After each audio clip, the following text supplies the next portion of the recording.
유대인의 깃발이 다윗의 별이죠. 유대인이 꿈꾸는 나라는 다윗의 나라입니다. 그들은 이제 새로운 다윗이 와서 옛날에 그 다윗의 나라의 화려한 그 나라를 세워줄 거라고 굳게 믿고 있습니다. 성경은 다윗에 대해서 정말 많은 데서 말하고, 오늘날의 많은 신자들이 다윗이라는 이름을 자녀 아들의 이름으로 사용하고 있죠. 인기가 많습니다. 왜 그럴까요? 다윗이 성경에서 중요한 이유는 다윗이 바로 예수 그리스도의 구원의 계보 한가운데 한중앙에 있기 때문입니다. 왕으로 오신 예수 그리스도가 다윗 가문이죠. 그러니까 이게 굉장히 중요해요. 12지파가 있는데 그 중에서 무슨 지파로 오셨어요? 유다 지파로 오셨단 말이죠. 근데 다윗이 유다 지파이기 때문에 굉장히 중요해요. 그러니까 예수께서 우리에게 왕으로 오셨는데 예수님이 사울 왕의 가문이 아니란 말이죠. 다윗 왕의 가문으로 오셨어요. 그러니까 사울이 이스라엘의 초대 왕이 되었지만 진정한 왕은 사실 다윗 왕 때부터고, 이 다윗 때부터 자손이 이어져서 왕이 되는 거예요. 그래서 이 왕가의 끝에 예수님이 계시는 거죠. 그래서 예수님의 족보 중앙에 보면 다윗이 떡 하고 등장한단 말이죠. 아브라함 때부터 등장해서 중요하게 딱 구분 짓는 사람이 다윗이에요. 그리고 다시 흘러간단 말이죠.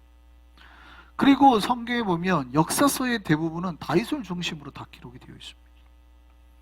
역사서라고 말하는 건 우리가 말하는 사무엘상하나 이런 게 다 역사서죠. 역대하도 마찬가지고요. 다 역사서예요. 이런 걸 우리가 시가서, 역사서, 토라 이렇게 구분하죠. 토라는 뭐예요?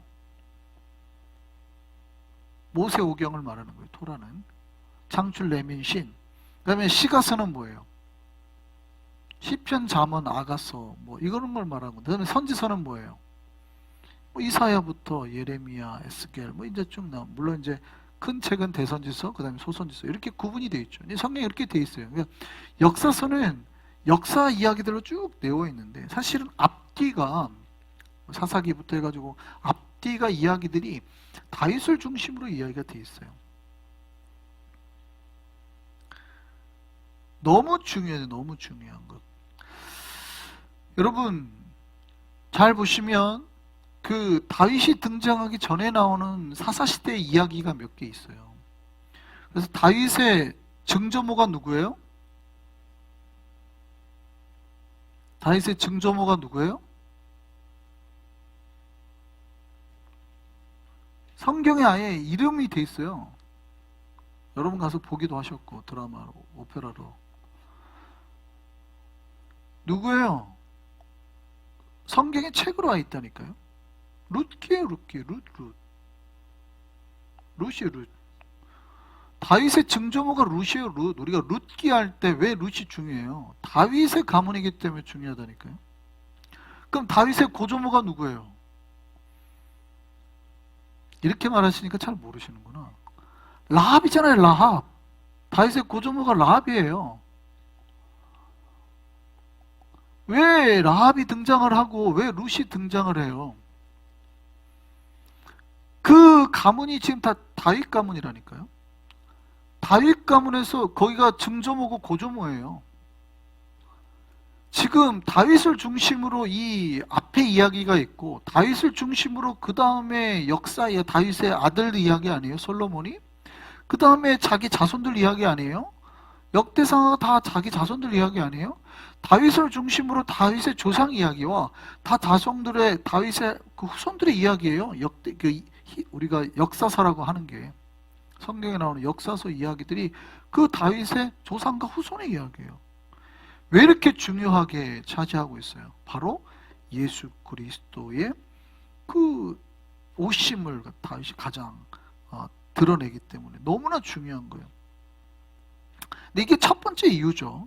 다윗이 예수님의 조상이라는 게 너무나 중요한 거예요. 근데 후대 사람들이, 근데 이거는 사실은 후대 사람들이 깨달은 거예요. 후대 사람들이 깨달은 거예요. 중요하다. 근데 성경이 그러면 다윗이 예수님의 조상이기 때문에 복을 받은 거예요? 그건 아니죠. 그건 거꾸로죠. 뭔가 말이 안 맞잖아요. 그죠? 다윗이 예수님의 조상이기 때문에 복을 받은 건 아니에요. 그러면 거꾸로 되는 거죠. 그렇죠? 그게 아니라 다윗이 무엇 때문에 하나님 앞에 그렇게 복을 받게 된 그 위치가 도대체 뭐냐? 이걸 봐야 돼요. 물론 다윗은 어렸을 때부터 하나님 앞에 말씀과 찬양으로 훈련된 아이죠. 어렸을 때부터 하나님을 찬양한 아이였고 믿음으로 자라는 아이였고 뭔가 믿음이 특별했어요. 다윗은. 왜냐하면 소년 다윗일 때부터 노래하면서 악귀를 쫓아낼 정도였고, 그죠? 연주하면서. 그 다음에 골리앗하고 나와 싸울 때도 나갔고, 그러니까 특별해요. 이 아이는 어렸을 때 믿음이 정말 달랐어요. 근데 그 믿음이 무엇을 통해서 완벽하게 하나님 앞에 복받을 존재로 보여지냐는 거죠. 사실은 다윗은 철들고부터는 용병으로 살았습니다. 용병으로 살았다는 말이 무슨 말인지 알아야 돼요. 용병이 뭐냐면 쉽게 말하면 우리가 랜서 그러잖아요. 그 프리랜서 그러잖아요. 프리랜서가 뭐예요? 자기 혼자 직업을 가지고 이렇게 살아가는 사람 보통 프리랜서라 그러잖아요. 근데 프리랜서의 원이 뭐냐면 중세 때 랜서라는 그 군대 파트가 있습니다. 근데 군대 전쟁에 가면은 기마병이 있고 그 다음에 앞에서 싸우는 뭐 검투병이 있고 정찰병이 있고 하잖아요. 근데 긴 창을 들고 싸우는 창병을 랜서라고 불렀어요. 랜서라고. 근데 이 랜서들이 자기네 나라 전쟁이 끝나니까 먹고 살 게 없으니까 어떻게 해요? 유럽에서는 이 나라 가서도 싸워주고 저 나라 가서도 싸워주고 했단 말이에요. 자기 나라가 아닌데도. 그래서 그런 사람들을 프리랜서라고 그랬어요. 프리하게 다니면서 여기저기 싸워줘서 그게 이제 오늘날 그대로 말을 써서 이제 우리가 프리랜서라고 하는 거죠. 다윗이 이런 용병이었어요. 용병. 용병이 뭐냐? 오늘날 따지면 그대로 그럼 갖다 쓰면 뭐냐면 우크라이나 전쟁 나면 가서 싸워주고 돈 받고 러시아 전쟁 나면 뭐 여기 이스라엘 저기 전쟁 나면 가서 싸워주고 이게 용병이에요. 용병. 다윗이 오늘날로 따지면 용병이에요. 용병. 썩 좋은 직업은 아니죠. 험하게 인생을 살았단 말이에요. 물론 이 다윗은 어렸을 때 믿음이 잘 자랐지만 정작 그의 청년기의 삶은 험악했어요. 수많은 피를 보고. 그런데 어떻게 그런 다윗이 하나님으로부터 복을 받을 수 있었냐? 결정적인 이유가 뭐냐? 그거죠. 어떻게 다윗이 하나님 앞에 그렇게 약속의 백성이 되고 내가 어디를 가든 너와 함께해서 너에게 복을 주겠다 이 약속을 하잖아요. 유명한 말 사무엘하 7장에 나오잖아요. 7장 7장 우리 엄청 외우잖아요. 왜 그런 약속을 다윗은 받을 수 있었느냐? 그 안에 있는 믿음의 근간이 뭐냐? 다윗은 하나님의 나라를 이 땅에 이루고 싶어, 하나님의 약속을 이 땅에 이루고 싶어 했던 사람이에요. 자기 때에 하나님의 약속과 나라를 이루고 싶어하는 열망이 가득한 사람이었어요.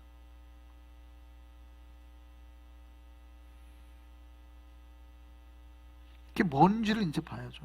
여러분, 이스라엘의 민족의 시작이 있고 나라의 시작이 있어요. 이스라엘의 민족의 시작은 언제부터라고 봐요? 아브라함 때로부터 봅니다.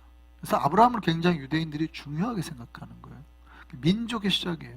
근데 민족이 시작됐다고 해서 그걸 나라로 보지 않습니다. 민족이 시작이 됐다고 해서 나라로 보지 않아요. 그냥 민족이면 부족이지 나라가 아니에요. 근데 아브라함 때 생각해보면 민족이라고 할 만한 숫자가 있어요? 없어요? 없죠. 아브라함 혼자인데 무슨. 아브라함 해봤자 가족들밖에 없는데 무슨. 그래서 민족이라고 할 게 없어요. 민족의 시작이라고 부르긴 하지만 민족이라고 할 게 없어요. 그 국가라 보기가 어렵단 말이죠. 그 국가는 언제부터예요? 국가의 시작이 언제예요? 모세예요. 모세.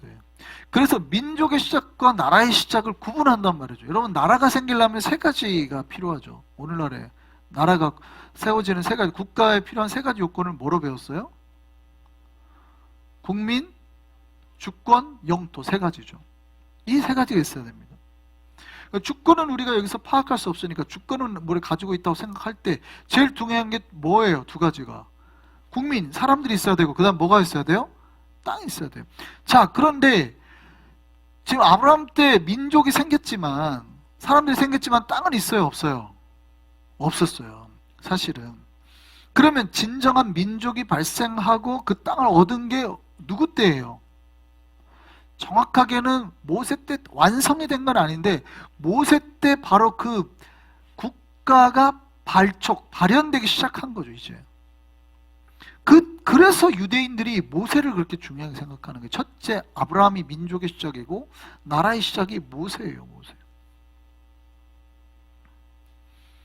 아브라함 때는 사람도 없었고 땅도 없었어요. 근데 이제 모세 때 비로소 그게 생기는 거죠. 아브라함에게 맺었던 하나님의 약속이 모세니까 몇 년이 지난 거예요. 아브라함부터 모세 때까지가 몇 년이에요? 약 400년이죠. 약 400년. 정확하게 우리가 430년 하지만 성경에서는 400년이라고 말씀하기도 하고 나중에 이제 역사로 기록됐던 430년 동안 이렇게 정확하게 디테일하게도 돼 있어요. 그러니까 약 400년 동안이에요. 400년이 지난 다음에 이루어졌어요. 400년이 지냈더니 이제 아브라함이 처음에 자기와 가족들 몇 명이었는데 나중에 몇 명으로 바뀌어 있어요. 400년이 지나니까. 장정만 60만. 그러니까 남자만, 성인 남자만 60만. 뭐 넓게 잡아도 200만이 넘게 사람이 된 거예요. 그러니까 민족이 태동을 한 거죠. 지금 국민이 생긴 거예요. 그리고 하나님이 아브라함에게 약속하셨죠. 내가 너에게 뭘 주리라? 하나님 약속하셨어요. 내가 너에게 뭘 주리라? 땅을 주리라. 이 땅을 주리라 약속하셨단 말이에요. 그때 약속하실 때가 어디예요? 가나안에서 있을 때, 아브라함이 가나안에 있을 때 약속하셨잖아요. 이 땅을 주리라. 그리고 나중에 야곱 때 이주를 하죠. 애굽으로. 그럼 하나님이 그 땅, 어디 땅을 주기로 한 거예요? 원래 아브라함한테 가나안 땅을 주기로 한 거예요. 거기가 약속의 땅이란 말이죠. 그래서 모세가 그 백성들을 이끌고 어디로 가는 거예요? 그 땅으로 가는 거예요. 그 땅으로. 그러니까 그때 비로소 국가가 시작이 되는 거예요. 그런데 모세는 그걸 이루지 못했죠. 그 직전에, 들어가기 직전에 죽습니다. 그런데 그 모세의 이제 민족을 이끌고 나와서 그 약속을 이룬 이가 누구예요? 여호수아죠, 여호수아. 그래서 우리가 여호수아를 대단한 모세와 여호수아를 하나로 보는 거예요. 약속을 이제 민족을 나라를 시작하고 그 땅을 취한 이가 여호수아란 말이죠. 그게 이제 굉장히 중요한 전체적인 관점이에요. 하나님의 나라를 만들어가는 땅을 얻어야 되는 거예요. 자, 근데 땅을 하나님이 주시기는 주시는데 땅을 얻을 때 조건이 있죠. 그 조건이 뭡니까? 너희는 반드시 가나안에 있는 7 족속을 진멸하라. 이게 하나님의 조건이었어요. 신명기 7장 1절 2절 한번 볼까요? 같이 한번 보겠습니다. 내 하나님 여호와께서 너를 인도하사 내가 가서 차지할 땅으로 들이시고 내 앞에서 여러 민족 헷 족속, 기르가스 족속, 아모리 족속, 가나안 족속, 브리스 족속, 히위 족속, 여부스 족속 이 7 족속 외워야 됩니다. 신대원 시험 보려면 꼭 나오는 써라고 나와요.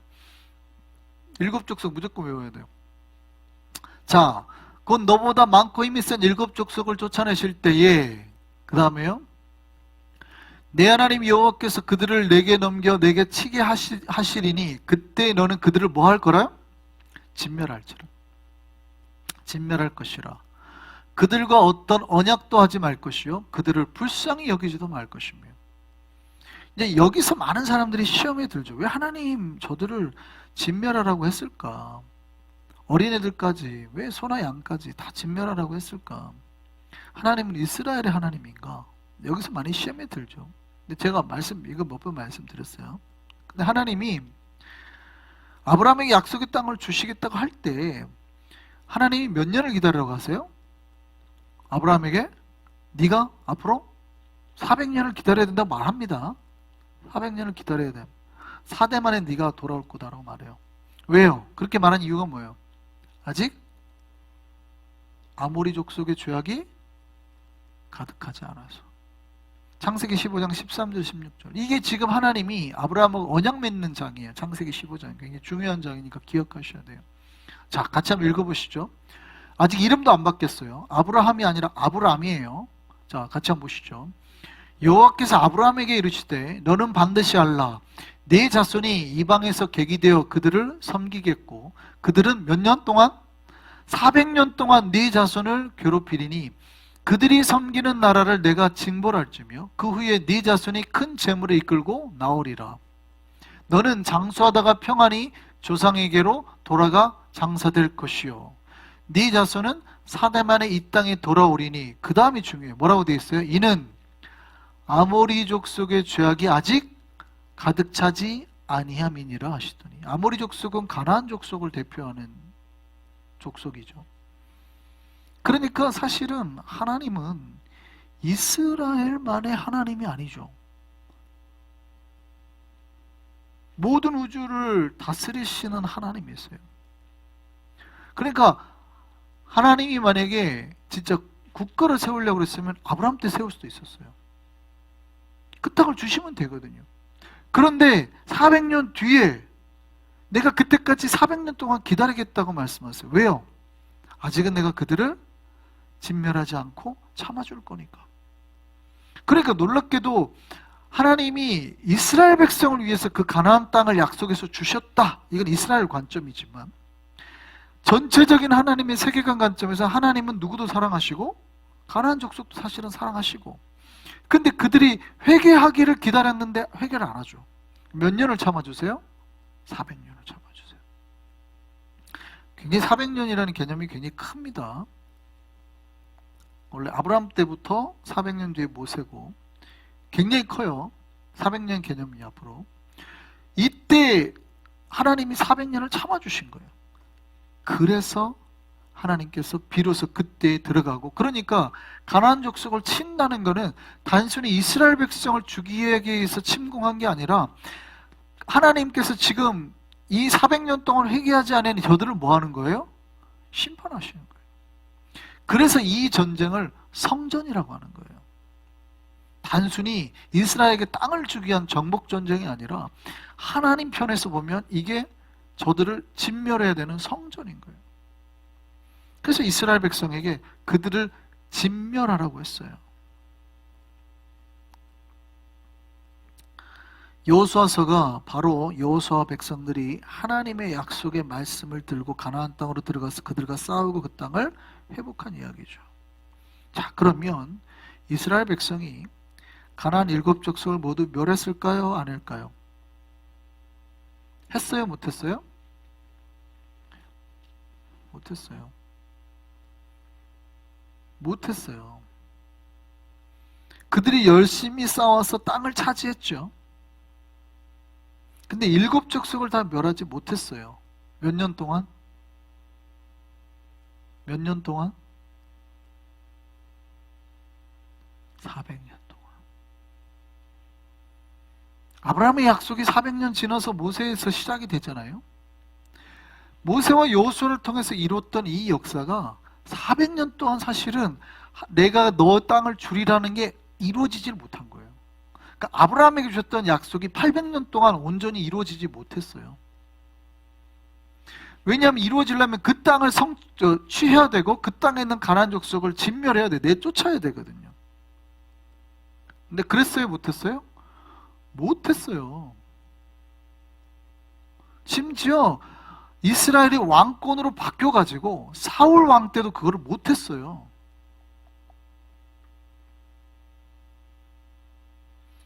그로부터 400년이 지나서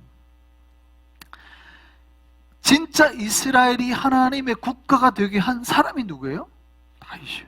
다윗의 의미가 크다는 거예요. 그래서 다윗이 진짜 비로소 이스라엘의 하나님의 나라를 만든 초대 왕으로 봐도 되는 거예요. 진짜 하나님의 나라. 왜냐하면 하나님의 약속이 딱 시작된 게 다윗 때거든요. 그러니까 사울은 이스라엘의 초대 왕을 우리가 공부를 하지만 영적인 의미에서의 초대 왕은 다윗이에요. 다윗. 그때까지 국가가 하나님이 약속한 국가가 이루어지지 않았어요. 왜냐하면 하나님이 아브라함에게 약속한 게 완전히 성취가 되지 않았거든요. 다윗이 오늘 본문에 보면 몇 년 동안 왕을 했대요? 40년 동안 왕이 했다고 그러죠. 굉장히 숫자가 의미가 있어요. 헤브론에서 몇 년? 7년 6개월, 그죠? 그 다음에 예루살렘에서 몇 년? 30년. 그래서 약 40년 동안, 33년, 그래서 약 40년 동안 이제 이스라엘을 다스리는 거죠. 그런데 다윗이 왕이 되자마자, 전체 통합 왕이 되자마자 했던 게 뭡니까? 되자마자 했던 게 뭐예요? 바로 어디를 치자? 예루살렘을 치자요. 바로 예루살렘을 치자. 다윗이 왕이 되자마자 했던 게 예루살렘을 공격하자. 그 예루살렘에 있는 성 이름이 뭐예요? 그게 우리가 시온성이라고 그래요. 그게 우리가 말하는 시온성. 다윗은 그 시온성을 공략하고 난 다음에 이름을 바꾸죠. 바꿨다기보다는 시온성을 쓰지만 나름대로 다윗이 그 성을 점령했기 때문에 이름을 뭘로 바꿔요? 사람들이 무슨 성이라 불러요? 다윗성이라 불렀단 말이에요. 우리가 시온성이라고 하기도 하고 다윗성이라고도 하는 거예요. 자, 그런데 왜 다윗이 예루살렘을 치자고 한 거예요? 그 전까지만 해도 예루살렘이 이스라엘 땅이 아니었다는 얘기예요. 그 다윗성, 그 예루살렘을 점령하고 있던 사람이 누구예요? 부족이 누구예요? 여부수 족속. 아까 우리가 7족속 기억나세요? 7족속 중에 한 족속이 뭐예요? 여부수 족속이에요. 놀랍게도 다윗 시대까지 7족속이 다 안 쫓아나요. 공식적으로는 다 아브라함에게 약속했던 하나님의 나라가 다윗 때까지 아직 안 이루어진 거예요. 영토가 그 땅에 하나님의 약속, 온전히 그 땅을 취하지 못한 거예요. 다윗은 그거를 가슴 아파한 거죠. 다윗은 하나님의 나라가, 그러니까 자기가 왕이 돼서 처음으로 한 게 뭐냐면 무조건 저 예루살렘을 우리가 공격한대. 그리고 그 예루살렘을 취하고 난 다음에 어떻게 해요? 뺏겼던, 엘리 제사장 때 뺏기죠. 뺏겼던 법궤를 어떻게 해요? 오베데돔에 있던 법궤를 가지고 와서 그 시온성, 다윗성으로 가져간단 말이에요. 이게 얼마나 상징적인 의미가 있는지를 알아야 돼요. 하나님의 비로소 그 땅에 비로소 잃어버렸던 하나님이 임재하시는 거예요. 완성된 하나님의 나라에 당신이 오셔야 주인이 됩니다. 이게 상징적인 의미가 있는 거예요. 이 법궤가 들어옴으로 비로소 이 땅이 당신의 나라입니다 라는 상징적인 메시지가 다윗 시대 때 다 이루어지는 거예요. 마지막 그 땅이 성취가 되고 비로소 그때야 하나님께서 그 나라의 주인으로 그 자리에 딱 들어가시는 거죠. 이게 다윗이 한 일이란 말이에요. 이해되시나요? 다윗의 가문이 왜 대대로 복을 받았는지 이해되세요? 사울은 왜 그렇게 훌륭한 아들 요나단을 두고도 왕권을 이어가지 못했고, 왜 다윗은 그 후손들이 그렇게 엉망이기도 했는데 후손이 흘러가서 예수께까지 흘러갈 수 있었는지 이해가 되세요? 다윗의 열망을 아시겠냐고. 하나님의 약속, 하나님의 언약을 이 땅 가운데 성취하려고 했던 그 열망. 다윗도 잘못도 있고 문제도 있는 연약한 사람이었지만 그의 마음속에 꿈이 있단 말이에요. 비전이 있단 말이에요. 하나님의 약속, 하나님의 언약을 내 생에서 내 땅 가운데, 내 인생 가운데 내가 이뤄내리라. 이게 다윗이 하나님 앞에 받은 복의 이유예요.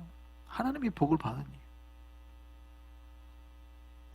다윗의 복은 여기서 시작하는 거예요. 여러분, 우리의 복이 어디에 있을까요?